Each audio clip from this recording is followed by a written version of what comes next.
তাদের কোনো সিদ্ধান্ত না থাকে, সেক্ষেত্রে অন্য কেউ এসে কখনো এটা করতে পারবে না। এখানে কেউ ইম্যাচিওর না। এবং যদি কেউ কোনো কোথাও কোনো প্রবলেম হলে বা কোনো সম্পর্কে কোনো প্রবলেম হলে, সে ব্যক্তি বা সে মানুষ বা কোনো ব্যক্তি যদি অন্য আরেকটা জায়গায় ইনভলভ হয় বা বিয়ে করে, যাকে বিয়ে করলেন এটা কি তার দোষ হয়ে যায় তার অতীতের কোনো সম্পর্ক ভাঙার জন্য? হঠাৎ করে লাইভে চলে আসলেন শবনম বুবলী। শবনম বুবলী লাইভে এসে তিনি কান্না কণ্ঠে অপু বিশ্বাসের নামে বিভিন্ন অভিযোগ তুলে বসলেন। তো সেই অভিযোগগুলো কি এবং সেই অভিযোগগুলো কেন করলেন, আজকে আমরা শবনম বুবলীর মুখ থেকে সেগুলো শোনার চেষ্টা করব। আর হ্যাঁ, শবনম বুবলীর অভিযোগগুলো শুনে আপনার মন্তব্যটা কি অবশ্যই কমেন্ট বক্সে জানিয়ে যাবেন। তো চলুন আমরা শুনে আসি সেই কথোপকথনগুলো। কাউকে অসম্মান করে, অপমান করে, ছোট করে কথা বলিনি, এবং আমি চাইও না যে আমার দ্বারা কখনো এটা হোক। আমি আমার জায়গা থেকে যদি বলি, সাংবাদিক সম্মেলন হোক বা টিভি মিডিয়া হোক বা অন্যভাবে হোক, আমার কাছে মনে হয়েছে যে আসলে যে কিছু কিছু কোয়েশ্চেন আমার দর্শকদের মনে উকি দেয় প্রায়, সেগুলো নিয়ে যদি আমি একটু কথা না বলি, তাহলে ডে বাই ডে এটা অন্যরকমভাবে আসলে যাচ্ছে বিষয়টা। তো যার জন্য আমি হয়তো বা সব সাংবাদিক ভাইয়াদেরকে ডেকে কথা বলে বা বোনদেরকে ডেকে কথা বলে হয়তো বা আমি একটা ইস্যু থেকে আরেকটা ইস্যুতে আমি চলে যেতাম, কথা প্রসঙ্গে কথা আসতো।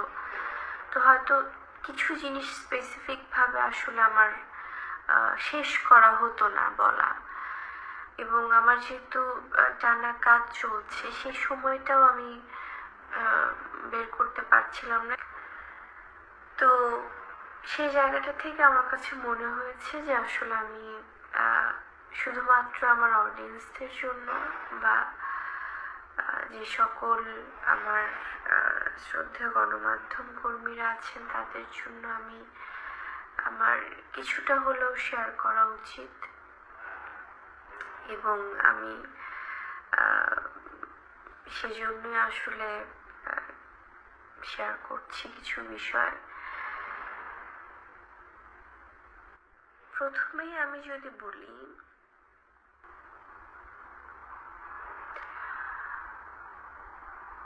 কোনো একটা ঘটনায়, সেটা যে কোনো ঘটনাই হোক,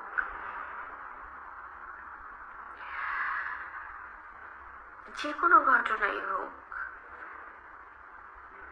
কখনো কেউ সম্পূর্ণভাবে ভুল আর কেউ সম্পূর্ণভাবে ঠিক, এটা কি হয়? আমি আমার অডিয়েন্সের কাছে আসলে বলছি যে কোনো একটা ঘটনায় কেউ 100% ভুল আর কেউ 100%ই সঠিক, এটা কতটুকু হয় আমি জানি না।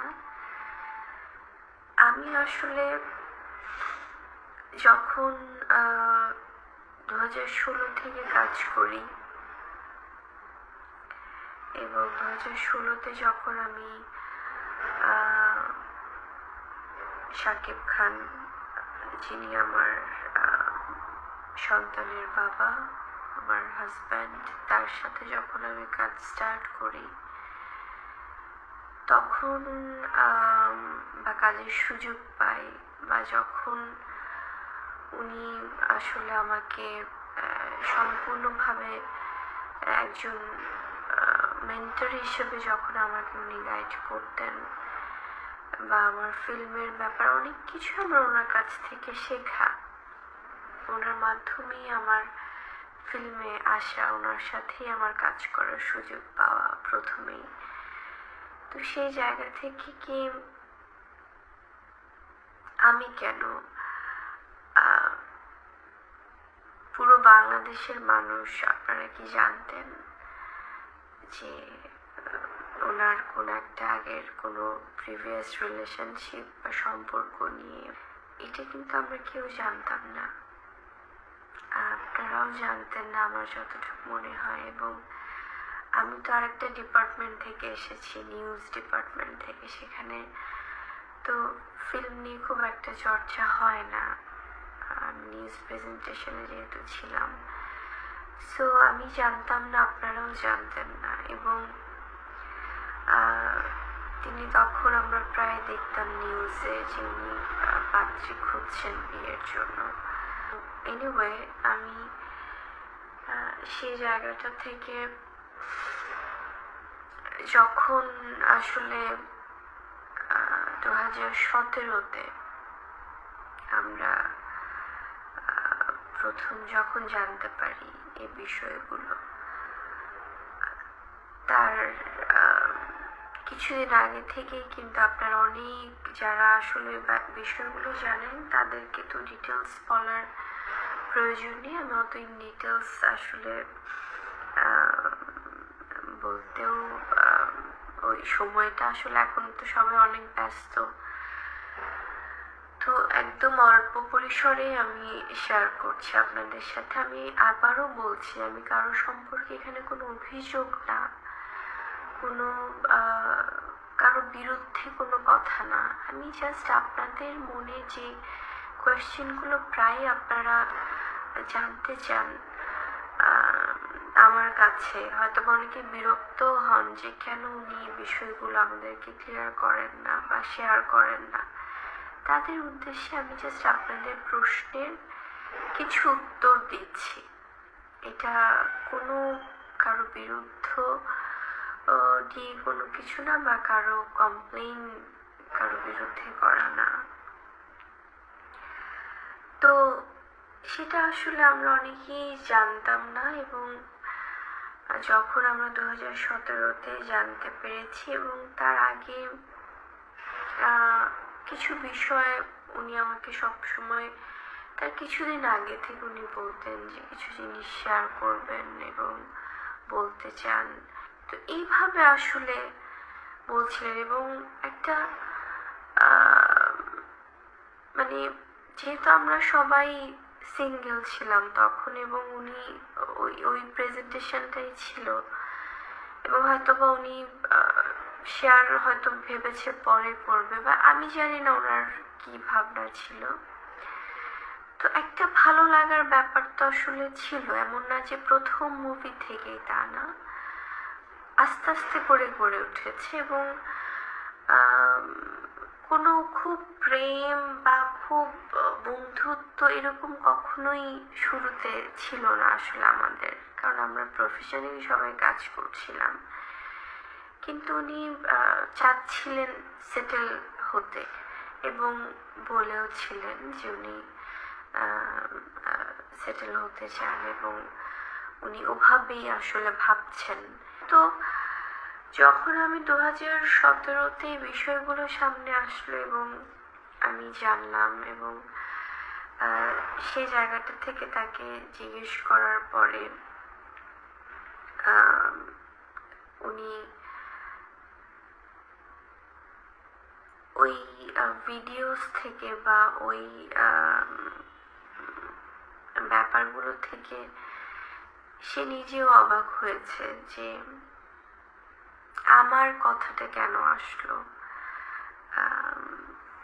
ওনার সাথে যিনি ইনভলভ ছিলেন, যিনি সম্পর্কে ছিলেন, অপু বিশ্বাস, উনি অনেক সিনিয়র আমার থেকে, অনেক বছর ধরে কাজ করেছেন, এবং তাকে অবশ্যই আমি সম্মান করি কাজের জায়গা থেকে, কারণ ওনার সাথে কখনো আমার সামনাসামনি দেখা হয়নি, কখনোই দেখা হয়নি। এবং তিনি আমাকে সেই 2017-তে সেই লাইভ প্রোগ্রামে আসার আগে উনি হঠাৎ করে আমাকে ফোন করেছিলেন এবং অনেক বাজে ব্যবহার করেছিলেন, এবং আমি বুঝতে পারিনি কেন, কারণ তিনি আমাকে কোনো কিছু জিজ্ঞেস করেননি, কোনো কিছু ক্রস চেক করেননি, কোনো কিছুই ছিল না। সেটা খুব বাজেভাবে ব্যবহার ছিল এবং সে ব্যবহারটা আমি আমি ওটার জন্য আসলে প্রিপেয়ার ছিলাম না। উনি ফোনটা রিসিভ করার পরপরই, যেহেতু একটা আননোন নাম্বার থেকে অনেকবার ফোন আসছিল মধ্যরাতে, ভোরবেলা এবং তারপরের দিন, তো সেই জায়গা থেকে আমি ভাবছিলাম যে পরিচিত কেউ কিনা ফোন করছে। তো ফোন রিসিভ করার সাথে সাথেই উনি খুবই রিয়াক্ট করেছে এবং সেটা উনি নিজেও স্বীকার করেছেন পরবর্তীতে যে উনি খুব বাজে ব্যবহার করেছিলেন। তো সেই কষ্ট থেকেই কিন্তু আমি আসলে তারপরে ওনার প্রোগ্রামে আসার পরে আমি কিন্তু স্ট্যাটাস দিয়েছিলাম এবং এই স্ট্যাটাসটা নিয়েও অনেকে বলেছেন যে কেন দিল, কেন এরকম করলো। আমি কিন্তু আসলে অত কিছু ভেবে করিনি। আমার কষ্টের জায়গাটা ছিল যে আমি তো কিছুই জানি না। আমার জায়গাটা থেকে ছিল যে আমি তো আসলে যেভাবে করে আমাকে প্রেজেন্ট করা হয়েছে আমি তো এটার মধ্যে নেই। আমি এসেছি কয়দিন এবং এই বিষয়গুলো তো আমি জানছি না, তাহলে কেন আমাকে এভাবে হিউমিলেট করা হচ্ছে বা এভাবে আমাকে আমার নামটা ইনভলভ করা হচ্ছে। তো সেই কষ্টের জায়গা থেকে কিন্তু আমি